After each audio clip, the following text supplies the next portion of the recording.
हरे कृष्णा। आप सब कैसे हैं? मैं बहुत खुश हूँ क्योंकि हम सब भगवान कृष्ण की शरण में अग्रसर हो रहे हैं, हरे कृष्ण महामंत्र को अपना रहे हैं और उसको प्रतिदिन चैंट कर रहे हैं, राइट? तो हम गौर सुंदर, गौर हरि, गौरांग महाप्रभु श्री कृष्ण चैतन्य महाप्रभु के बारे में तब से पढ़ रहे हैं। और इसी चैतन्य भागवत में हमने हरिदास ठाकुर जी के बारे में जाना, ठीक है। अब हरिदास ठाकुर जी जो हैं, आगे बढ़ते बढ़ते बढ़ते अब कहाँ पे आ गए हैं? नवद्वीप धाम में, ठीक है। और अद्वैत आचार्य जी के साथ वो अब वहाँ पे वास कर रहे हैं और सब भक्त जो हैं एक साथ अद्वैत आचार्य के घर पर कृष्ण लीलाओं का गुणगान करके समय बिता रहे हैं, ठीक है। समय बहुत गंभीर हो जा रहा है और लोग बहुत ज़्यादा भगवान से दूर हो जा रहे हैं और वैष्णवों के लिए बहुत ज़्यादा कठिनाइयाँ उत्पन्न कर रहे हैं। उन्हें वो भक्ति ना कर पाए, ऐसे ऐसे बाधाएं उत्पन्न कर रहे हैं और उन पे रिस्ट्रिक्शंस करे जा रहे हैं। तो ये सब जो है अब बढ़े जा रहा है। हम लोग सब जब भी कोई भक्ति करता है, घर में कोई रोकता है, हम लोग हिल जाते हैं, हम अपनी स्थिति में परिवर्तन चाहते हैं। पर अगर घर से ज़्यादा बाहर से प्रभाव हो, तब क्या करें? जब कोई बाहर का ही व्यक्ति हमारे को घर के भीतर भी भजन न करने दे, तब क्या करें? तो तब हम केवल प्रार्थना कर सकते हैं, भगवान की शरण ले सकते हैं। और यही सब ने किया। और सब अभी तक नहीं जानते कि जो निमाई पंडित है वही स्वयं कृष्ण भगवान बन के श्री कृष्ण भगवान है और वही उन्होंने ही अवतार लिया है। ये सब से अभी सब अनजान है इस बात से।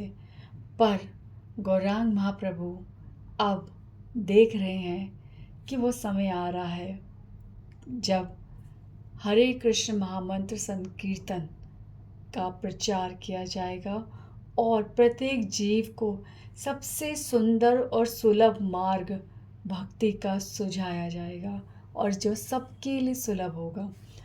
तो अब चैतन्य महाप्रभु क्या कर रहे हैं? प्लानिंग। भगवान की बहुत सुंदर प्लानिंग है। भगवान कभी भी जब भी अवतार लेते हैं तो हमेशा एक जीव को, एक मनुष्य को कैसे जीना चाहिए, भगवान हमेशा उस मर्यादा का पालन करते हैं। भगवान जानते हैं कि वो मनुष्य रूप में आए हैं, ठीक है। तो मनुष्य रूप में आए हैं तो मनुष्य को किस प्रकार जीवन का निर्वाहन करना चाहिए, भगवान अपने व्यवहार से सिखाते हैं। भगवान ने कैसे दिखाया सबका कि बालक बन के कैसे अपने माता पिता को सुख देना होता है, ठीक है। खास तौर पे माता को ममता का सुख देना होता है। फिर भगवान ने अपनी, जब वो क्या बोलते हैं, बाल्यावस्था से बड़े, तो उन्होंने अब शिक्षा ग्रहण करी। शिक्षा बहुत इम्पॉर्टेंट है, ठीक है। चाहे स्वयं भगवान ही क्यों ना अवतार ले, जो सब सब वेदों के, मतलब भगवान हर चीज़ के ज्ञाता हैं, हर क्षण क्षण जो सबके साथ बीत रहा है उसके ज्ञाता हैं। उसके बाद भी भगवान ने बताते हैं कि शिक्षा ग्रहण करना आवश्यक है। भगवान ने शिक्षा ग्रहण करी, ठीक है। और अपने माता पिता को, पिताजी तो चले गए, जगन्नाथ मिश्र जी चले गए, और माता को उन्होंने सब प्रकार से सुख प्रदान किया, सेवा प्रदान की, और फिर उन्होंने विवाहित जीवन भी जिया, ठीक है। और इस प्रकार से निमाई पंडित ने अपने सारे कार्य अच्छे से करे। अब क्योंकि भगवान का संकीर्तन, भगवान को संकीर्तन का प्रचार करने का समय आ चुका है, तो इसलिए अब भगवान मूलतः जो मनुष्य कार्य जितने उनके, एक एक साधारण मानव को किस तरह से जीना चाहिए वो कार्य पूरे करते हुए, उसमें अंतिम कार्य बचा है कि अब वो अपने पिता, अपने पूर्वजों को अंतिम श्राद्ध प्रदान करेंगे, अर्पण करेंगे। तो ये श्राद्ध जो होता है, ये अंतिम श्राद्ध जो होता है, ये गया में होता है। कहते हैं ना, गया में जो श्राद्ध कर देता है उसको मतलब आगे श्राद्ध नहीं करना पड़ता। तो भगवान स्वयं गया गए हैं और गया में जाकर भगवान ने पूरे विधि विधान से सारे श्राद्ध पूरे करे, सारा तर्पण किया और जगन्नाथ मिश्र जी के लिए और अपने पूर्वजों के लिए सब प्रकार की जो उनके जिम्मेदारी थी, जो एक पुत्र के होने के नाते उनके जो इतने कर्तव्य हैं वैदिक धर्मों के अनुसार, वो सब उन्होंने पूर्ण करे। ठीक है। तो भगवान ने गया धाम में उनको श्राद्ध अर्पण किया और उसके बाद भगवान ने पूरा गया धाम में भगवान ने भ्रमण करा। और गया धाम में बहुत ऐसे स्थान हैं जहाँ पे स्थान स्थान पर अलग अलग विधि अनुसार श्राद्ध किया जाता है। तो इसमें भगवान गया धाम में जब जाते हैं तो ब्रह्म कुंड में भगवान स्नान करते हैं और वहाँ पर भी श्राद्ध करते हैं। उसके बाद भगवान चक्र तीर्थ जाते हैं। उसके बाद भगवान विश्वेश्वर महादेव शिव जी के दर्शन करते हैं और भगवान विष्णु भगवान के चरणों का दर्शन करते हैं। और वहाँ पे जो जितने भी पंडित बैठे हैं वो भगवान के चरणों की स्तुतियाँ गा रहे हैं। वेदों से जितने भी उनकी भगवान की लीलाएं हैं कि भगवान ने इन्हीं चरणों को बलि महाराज के सर पे रखा और उनका उद्धार किया। ये चरण जो है भगवान शिव सदैव अपने हृदय में धारण करते हैं। तो इस प्रकार से उनके चरणों का गुणगान सुना भगवान ने। किसने? गौरांग महाप्रभु ने। और मैं ये सब बुक से आपको बोल के ही बता रही हूँ। इसके बाद एक सेकेंड। भगवान गौरांग महाप्रभु उसके बाद प्रेत गया गए, वहाँ पे श्राद्ध किया। और फिर श्री राम गया गए जहाँ श्री रामचंद्र जी ने श्राद्ध किया था। फिर युधिष्ठिर गया गए। और इस प्रकार से अनेक स्थान जो वहाँ गया में है, शिव गया, ब्रह्मा गया, भीम गया, हर जगह स्थान स्थान पर जाकर चैतन्य महाप्रभु ने पूरे तरीके से, ठीक है, कुछ भी एक्सेप्शन नहीं, हर तरह से विधि विधान से चैतन्य महाप्रभु ने स्थान स्थान पे अपने पिता के लिए श्राद्ध पूर्ण किया। तो इस प्रकार से भगवान यहाँ पर एक पुत्र होने के नाते अपने सारे कर्तव्यों को पूर्ण आहुति देते हैं। उसके बाद बहुत सुंदर डिवाइन अरेंजमेंट्स होते हैं और श्री ईश्वर चंद्र पुरी जी वहाँ पर आते हैं और चैतन्य महाप्रभु उनकी वहाँ पे खूब सेवा करते हैं, उनके चरणों में प्रणाम करते हैं और उनसे वो प्रार्थना करते हैं कि वह उनको दीक्षा दे। ठीक है। अब यहाँ पर चैतन्य महाप्रभु भक्ति मार्ग में सबसे पहले आवश्यकता होती है एक गुरु की, और उस गुरु के जिसके पास स्वयं भगवान के लिए प्रेम हो, शुद्ध प्रेम हो। जिसके पास प्रेम होगा वही प्रेम दे सकता है। तो ईश्वर चंद्रपुरी जो जिनके कण कण में उनके रोम रोम में कृष्ण प्रेम है, चैतन्य महाप्रभु उनके चरणों में प्रार्थना करते हैं और उनसे दीक्षा ग्रहण करते हैं। और इस प्रकार दीक्षा ग्रहण करके उनकी चारों तरफ परिक्रमा करके चैतन्य महाप्रभु उनको प्रणाम करते हैं और फिर उनसे आज्ञा मांगते हैं कि वो उनको नवद्वीप धाम जाने के लिए आज्ञा दे। और इस प्रकार वो नवद्वीप धाम जाते हैं और नवद्वीप धाम में जाकर सब लोग जो इतने समय से चैतन्य महाप्रभु के उनके विरह में जी रहे थे, वो सब प्रसन्न हो जाते हैं। चारों तरफ यह खबर फैलती है कि चैतन्य महाप्रभु गया धाम से लौट आए हैं, और सब चैतन्य महाप्रभु से मिलने आते हैं और गया धाम की महिमा सुनते हैं।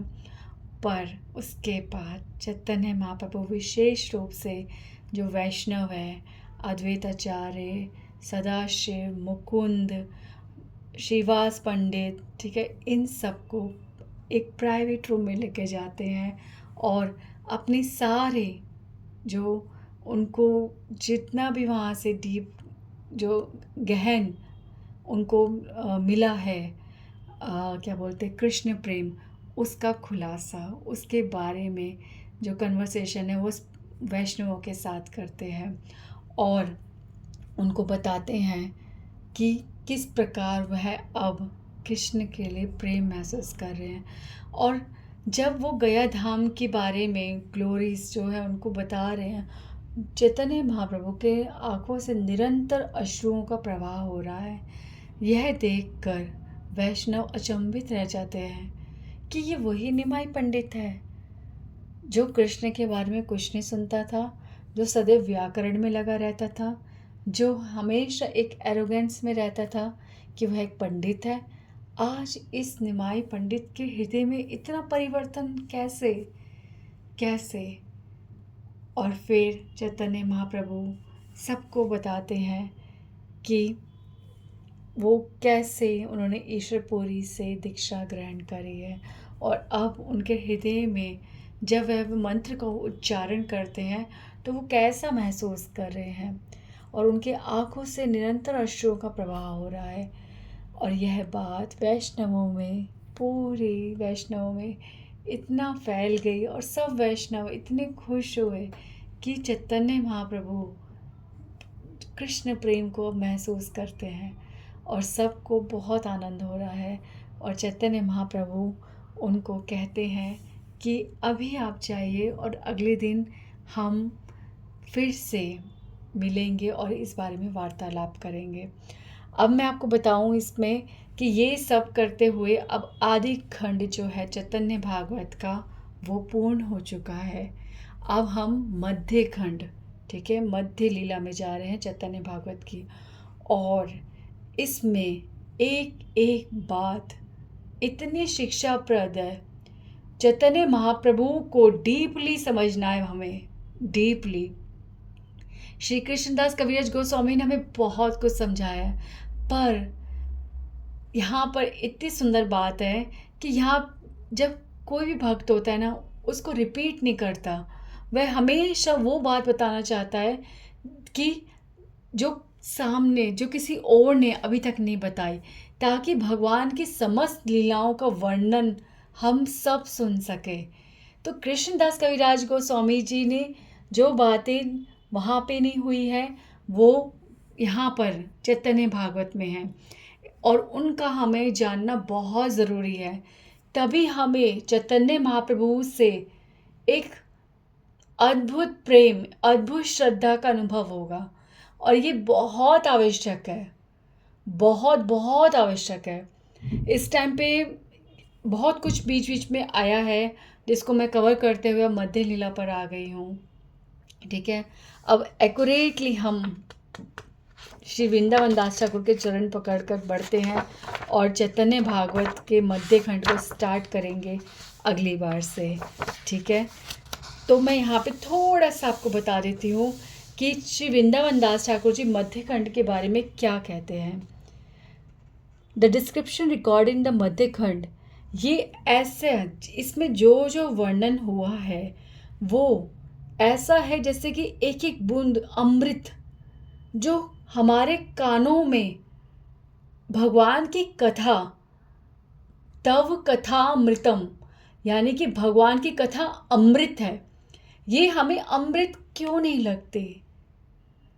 मैं सत्य बोल रही हूँ। जब चैतन्य महाप्रभु की लीलाओं को हम श्रवण करते हैं और जब वो अमृत लग जाती हैं, उसके बाद भगवान की समस्त लीलाएं इतनी सुंदर से समझ आती हैं, वो कितनी ज़्यादा अमृत है जो हमें जीवन प्रदान कर रही हैं। ये तभी होगा जब अब हम चैतन्य महाप्रभु की इन डीप, इन मतलब अनजान, जिनको अभी तक हमने सुना नहीं, समझा नहीं, जाना नहीं, उनको अब हम सुनेंगे। इतनी सुंदर सुंदर लीलाएं हैं और इतनी भगवान की, मतलब उसके पीछे इतने बड़े बड़े मैसेज है भगवान के, जो अब हमें समझने हैं। तो यहाँ पे वृंदावन दास ठाकुर जी कहते हैं कि हमारे ग्रेनाइट लाइक्स डाउट्स, ठीक है, ग्रेनाइट जो इतना हार्ड है, हाँ, इतने जो हमारे बड़े बड़े संदेह हमारे हृदय के अंदर है, हमारी जो नास्तिक विचार हैं, वो पिघल जाएंगे, अंदर ही अंदर हृदय में पिघल जाएंगे। कब? जब हम चैतन्य महाप्रभु की इन लीलाओं का श्रवण करेंगे। इसके बाद चैतन्य महाप्रभु के बारे में और क्या कहते हैं?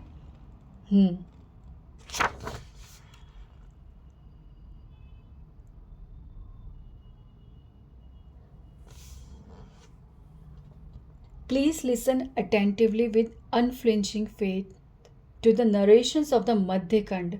यहाँ पे वृंदावन दास ठाकुर जी बहुत हृदय से प्रार्थना कर रहे हैं कि मध्यखंड की जो लीलाएं हैं उसको बहुत बहुत विश्वास के साथ सुनना है हमें।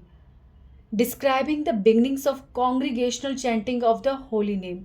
और इस मध्यखंड की शुरुआत ही इस अध्याय से होगी कि अब किस प्रकार जो संकीर्तन है, ठीक है, महासंकीर्तन जो है वो अब शुरू होने वाला है। चैतन्य महाप्रभु इस गंगा का उद्गम, किसका? महासंकीर्तन का उद्गम नवद्वीप धाम से जो अब करने वाले हैं, उसका प्रवाह इस जगत के कण कण को गीला करेगा। कोई भी ऐसा स्थान शुष्क नहीं रहने वाला जहाँ पर ये प्रवाह नहीं पहुँचेगा। सब जगह, सब स्थान पूरी तरह से रिक्त हो जाएंगे, पूरी तरह से द्रवित हो जाएंगे इस कथा का श्रवण करके। तो ये जो प्रवाह है जो अब शुरू होने वाला है, उसमें हमें भी स्नान करना है। इसलिए हमें मध्यखंड को बहुत ही हृदय से सुनना है, बहुत ही हृदय से सुनना है, ठीक है। तो हम लोग सब अब अगली बार से और अटेंटिवली, और ध्यान से और विश्वास के साथ कि हमें चैतन्य महाप्रभु को समझना है, हमें चैतन्य महाप्रभु को प्रेम करना है, हमें इस स्वर्ण कलयुग का लाभ उठाना है।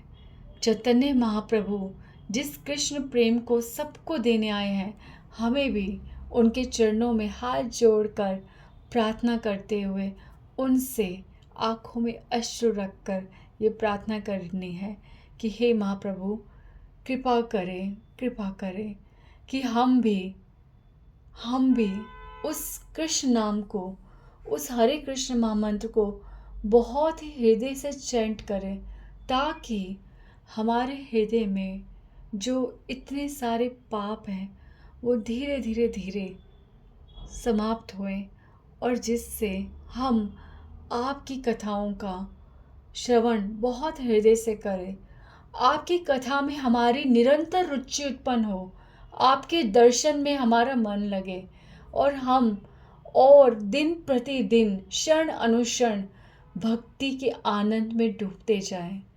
तो ऐसी प्रार्थना हमें चैतन्य महाप्रभु के चरणों में करनी है, समस्त भक्तों के चरणों में करनी है, और अगली बार से हमें श्री चैतन्य भागवत के मध्यखंड को आरंभ करना है। तो तब तक के लिए हरे कृष्णा कृष्णा कृष्णा हरे हरे, हरे राम राम राम हरे हरे।